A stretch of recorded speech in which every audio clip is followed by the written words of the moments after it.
లో కొత్త వరవడికి నాంది పలికిన జెండా, తెలుగువారి అభివృద్ధి పదాన నడిపించిన జెండా, తెలుగువారి ఆత్మ గౌరవాన్ని చాటి చెప్పిన జెండా, తెలుగు ప్రజల్లో ఆత్మవిశ్వాసాన్ని నింపిన జెండా, ఆడబిడ్డలకు అండగా నిలిచిన జెండా, రైతన్నల కన్నీరు తుడిచిన వెన్నంటే ఉన్న జెండా, విజన్తో తెలుగు జాతికి విజయాన్నిచ్చిన జెండా, తెలుగు ప్రజల నమ్మకం, విశ్వాసం, భవిష్యత్తు, భరోసా తెలుగుదేశం జెండా.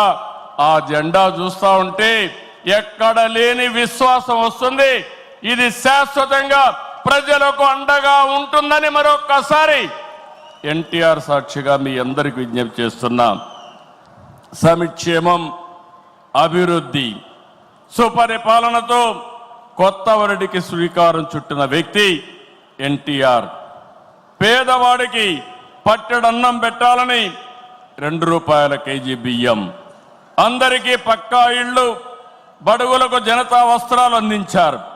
వృద్ధాప్య పింఛను, ₹50కే హార్స్ పవర్ విద్యుత్తు, గురుకుల పాఠశాలల ఏర్పాటు, పిల్లలకు మధ్యాహ్న భోజన పథకం, మహిళలకు ఆస్తి హక్కు, సాగునీటి ప్రాజెక్టుల నిర్మాణం, ఉద్యోగ కల్పన, పరిశ్రమల ఏర్పాటు, రోడ్ల నిర్మాణం, ఇలా సంక్షేమాన్ని, అభివృద్ధిని సమతుల్యం చేశారు. పటేల్ పట్వారీ వ్యవస్థ, సింగిల్ విండో విధానం, బీసీలకు, మహిళలకు స్థానిక సంస్థల్లో రిజర్వేషన్లు తీసుకొచ్చారు. రాజకీయాల్లో రాకమునిపే సేవాభావం ఉండే వ్యక్తి ఎన్టీ రామారావు గారు. 1952 సంవత్సరంలో రాయలసీమ కరువు వస్తే జోలి బట్టి డబ్బులు వసూలు చేసిన వ్యక్తి. 1962లో భారత చైనా మధ్య యుద్ధం వస్తే విరాళాలు సేకరించిన వ్యక్తి.